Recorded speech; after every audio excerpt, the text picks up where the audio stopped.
어제 그 정세균 총리하고 뭐 상임단체가 간담회를 했다고 알려지고 있는데 어떤 내용들이 오고 갔습니까? 네, 일단 저희들이 소상공인들의 현장 그 코로나 재확산 이후의 모습을 좀 전달을 해드렸고요.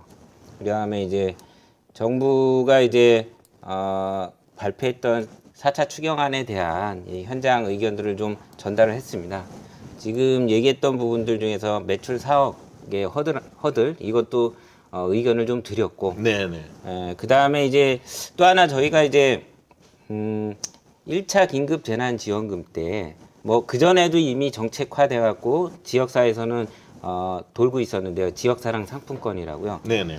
이것이 저희가 이제 어떤 이런 재난지원금이라는 걸 어떻게 말하면 이제 복지 정책도 포함되어 있지만 경제가 이럴수록 돌아야 되지 않습니까? 네네. 멈추면은 그게 더 큰 불행인데 그런 거 경제를 돌리는 차원에서라도 지역사랑 상품권을 소비 쿠폰을 이른바 시민들한테 일괄적으로 지급을 했을 때 굉장히 많은 경제 승수 효과가 있었다라는 1차 재난지원금 때 경험을 좀 말씀드리면서 이번에 2차 재난지원금이 그 수준을 못 쫓아가더라도 이런 지역 경제를 돌릴 수 있는 방법들을 한번 채택해 봤으면 좋겠다라는 의견을 좀 드렸었고요. 그 다음에 사실 뭐 많은 분들이 안타까워하지만 이게 이제 너무 선별적인 부분들에 대한 어떤 당위성에 밀려갖고 사실은 효과적으로 어떤 부분들이 반영이 안 된 게 있는데요. 저희들이 하나 얘기를 한 거는 이런 코로나 특수 상황에 오히려 특수 경기를 누렸던 업체들이 있습니다. 네네. 이른바 이제 배달앱이라든가, 네. 예, 그 다음에 심지어는 재난지원금을 1차 때 카드로 수령해 가신 분들은 카드 수수료를 지불하게 돼 있습니다.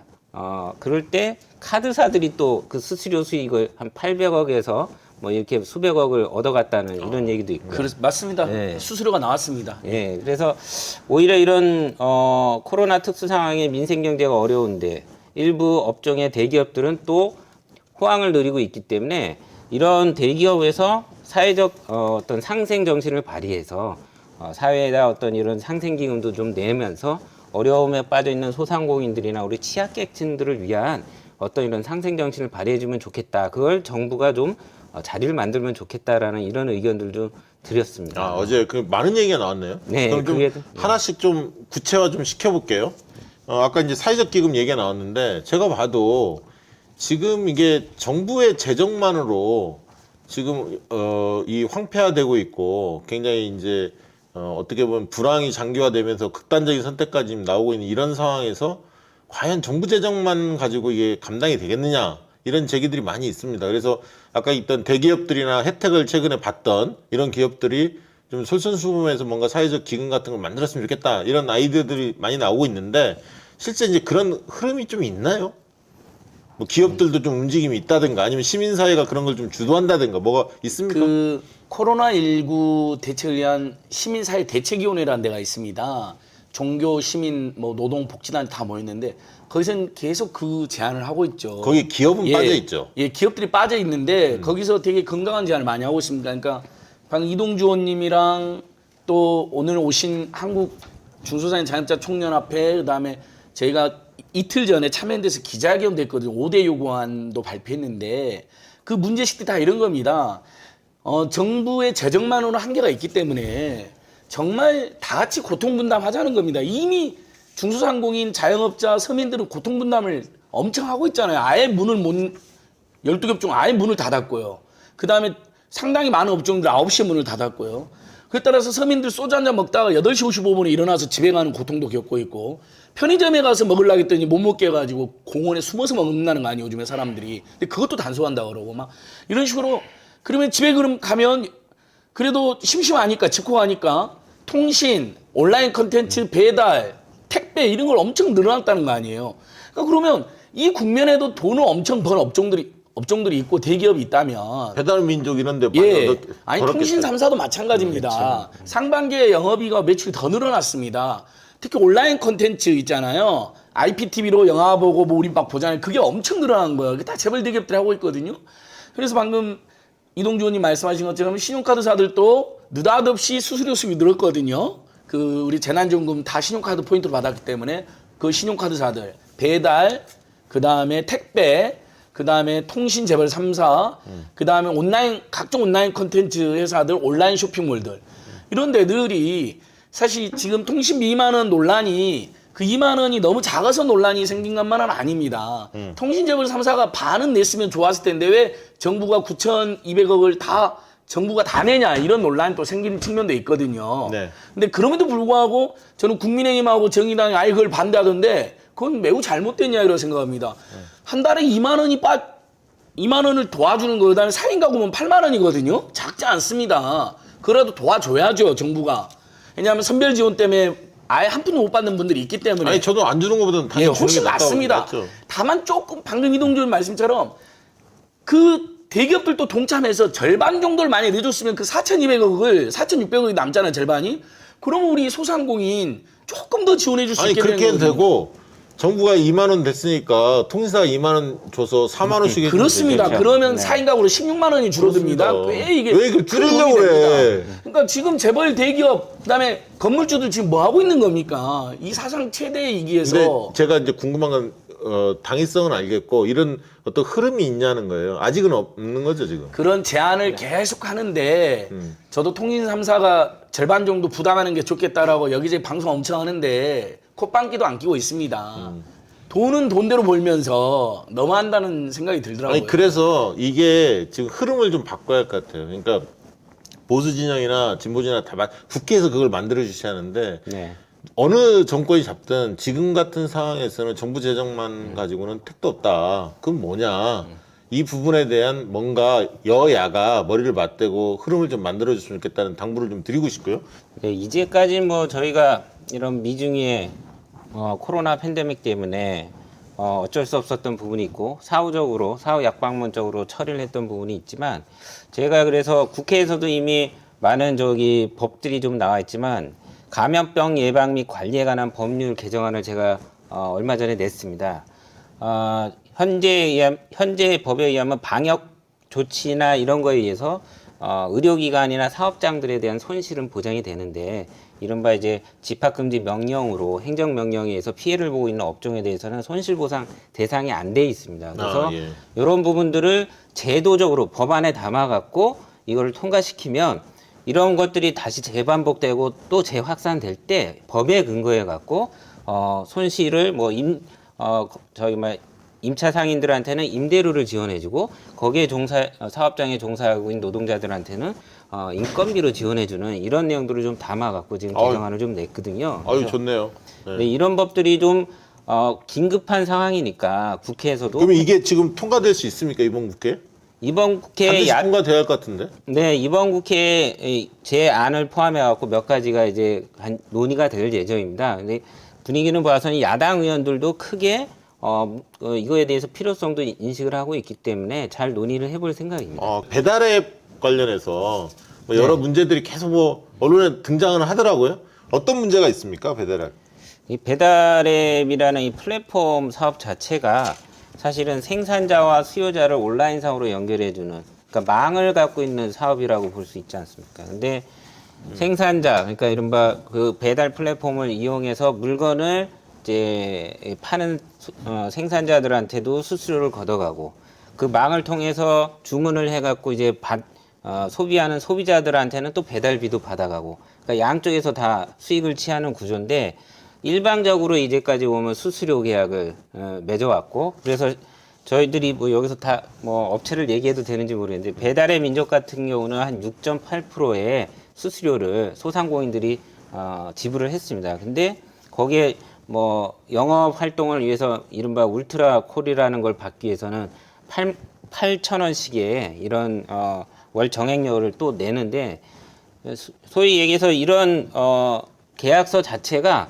소상공인들이 어떤 정한 게 아니고 플랫폼 업체들이 정하다 보니까 업체마다 천차 다릅니다. 요기요 같은 경우는 대형 프랜차이즈한테는 5%만 받고 중소 프랜차이즈한테는 7%에서 8% 받고요. 일반 개인 사업자한테는 12.5%를 받습니다. 그러니까 이게 어떤 기준에서 이렇게 되는지 상인들도 이해를 못하는 거고요. 여기에 이제 이 나와 있는 퍼센테이지 말고도 보면은 온라인상에서 결제가 되니까 결제에 따른 비용이라 해서 피지사 비용을 또 내고요. 배달 수수료 일부를 또 요 상인들도 지불을 해주는데 이런 것까지 하면은 심지어 20%까지도 수수료를 낼 수밖에 없는 100만 원 벌면 20만 원은 이제 예를 들면 그럼 어떻게 대응해야 돼? 이 문제에 대해서. 그러니까 저희가 이런 문제들을 꽤 오랫동안 우리 이제 가맹점주들한테 얘기가 나와갖고 저희가 당 차원에서 공정이랑 얘기를 해서요 실태 조사를 했고요. 실태 조사를 근거로 해서 온라인 플랫폼 거래 공정화에 관한 법을 추진하기로 이미 발표를 했습니다. 그래서 공정위 차원에서도 그에 관련된 법 제정을 추진하고 있고요. 저나 이제 우리 민주당에서도 의원들 중에서는 이미 온라인 플랫폼과 관련된 이런 법들을 좀 만드는 작업들을 좀 들어갔습니다. 그래서 공정한 수수료를 그 다음에 뭐 많이 나오는 거지만 배달 노동자들의 이런 과노동과 과로사로 죽고 있는 이런 것들에 대한 보호 조치까지 포함해 갔고요. 온라인 거래의 생태계를 좀 공정하게 만드는 내용들로 좀 만들려고 하고 있고 또 하나는 이런 온라인 업체들이 이게 사실은 대기업 위주입니다. 그러니까 이 대기업 위주의 업체들로만 된 생태계가 아니라 중소상인들도 노동자들하고 협업을 해서 공공한 공정성을 담보로 한 공공 플랫폼을 만드는 그러니까 이른바 우리의 어떤 대안을 만드는 이런 작업들도 필요한 것 같아요. 이게 뭐 경기도에서 만드는 공공 플랫폼도 그런 예가 될 수 있고 이미 군산에는 그런 군산 배달의 명수라는 것들이 그런 예가 될 수 있을 것 같습니다. 그래서 그거 간혹 소개가 되더라고요. 예. 그래서 저는 법으로 공정한 플랫폼을 룰을 정하고요. 그건 근데 궁금한 거, 그거 아까 공정위도 준비하고 있다는데 네. 이거 이번에 됩니까? 추진하고 있다는 건 뭐 하세월이고 언제까지 끝나는 겁니까 이게? 솔직히 요번 회기에는 좀 올해는 좀 어려울 것 같고요. 네. 내년 상반기 안에는 반드시 좀 목표로 해서 이 2차 재난지원금이 보편적으로 신속하게 지급이 안 되다 보니까 오늘 애청자들 사이에서도 지금 지난주에도 그렇고 이번 주도 계속 논쟁 중이셔요. 충분히 이해됩니다. 둘 다 일리가 있거든요. 솔직히 선별해서 힘든 사람한테 더 많이 주자는 것도 일리가 있는 거잖아요. 근데 이미 이렇게 결정 나버렸기 때문에 이제 어쩔 수 없는 거라고 생각하고요. 오히려 지금 2차 재난지원금에 대해서 너무 박하게 평가하는 것도 저는 문제라고 봅니다. 제가 지금 우리 정부 발표자를 갖고 왔는데요. 요거 널리 안 알려주고 있는데 지금 미차가 아동하고 초등학생 자녀를 둔 20만 원. 무려 520만 가구가 넘습니다. 20만 원을 바로 줍니다. 9월 추석 전에.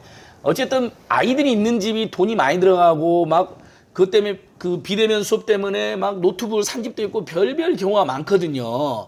아이들 또 집에 있으니까 부모님 중에 한 분이 예를 들면 어떻게 애를 혼자만 집에 둘 수 없으니까 어쩔 수 없이 소득이 줄어든 걸 감수하고 집에 있는 엄마나 아빠가 있었던 경우도 있고요. 그러니까 이런 거 같은 경우는 잘한 거거든요. 그다음에 소득아이 원래 소득아이 중위소득 50%만 지원해 준다 했는데 약간 올렸습니다. 중위소득 75% 이하로 해가지고요. 1인 가구 40만 원, 4인 가구 100만 원. 그러니까 1차 재난지원금 모두에게 준 것은 안 됐지만 더 어려운 기초생활수급자 차상위 계층이랑 소득 기준 중위소득 75% 이하의 4인 가구 기준 100만 원으로 주는 것도 어찌됐든 이 코로나 위기 시대에 정말 주변의 빈민 서민층에게는 도움이 되는 정책이고 또 취업 안 되고 있는 청년들에게는 50만 원 지금 특별 경력금도 준다는 거잖아요. 이런 것도 의미 있습니다. 통신비도 2만 원 그거 하나도 환영 안 한다는 의견도 분명히 누가 주셨지만 아니 저는 좋습니다. 솔직히 2만 원은 어딥니까? 한 달에 5만 원 통신비 나오는데 3만 원만 나오면 2만 원으로 그 이재명 지사가 약간 저는 그 부분을 실수했다고 봅니다. 정의당이랑 전혀 소비 효과가 없다는 식으로 이야기했는데 그렇지 않습니다. 2만 원이 줄어들면요. 2만 원이나 3만 원만큼 받겠습니다. 그러니까 소비 효과가 너무 미미해서 그렇지 1차에 비해서 통신비 지원은 그렇게 조롱 대상이 될 일은 아닙니다. 아니, 그러면 생활비 경감이 어쨌든 4인 가구 기준으로 2만 원이면 8만 원이 줄어드는데요. 그거면 4인 가구가 예를 들면 회식을 2번에서 3번 할 수가 있습니다. 나가서요. 그러니까 우리가 일단은 문제점이 있고 아쉬운 점이 있지만 수정 보완을 요청하기로 했잖아요. 추경에서 일부 보완이 될 수도 있고 또 재벌 대기업이나 건물주들, 임대인들도 고통분담을 강력하게 요구하는 문화가 목소리가 나올 겁니다. 그런데 오히려 힘을 모아야지 이제 이미 결정 났는데 보편이나 선별이나 지금까지 막 우리 서로 싸우고 있는데 제가 보기에는 이제는 그런 단계에 넘어섰다. 오히려 지금 대책에서 잘 된 거 널리 홍보하고 그다음에 아쉬운 거 재벌 대기업들이나 건물주나 임대인들이나 그 편의점 그다음에 또 프랜차이즈 본사들 이 사람들의 고통 분담을 요구하는 거 이런 흐름을 만드는 게 맞다고 봅니다. 아유.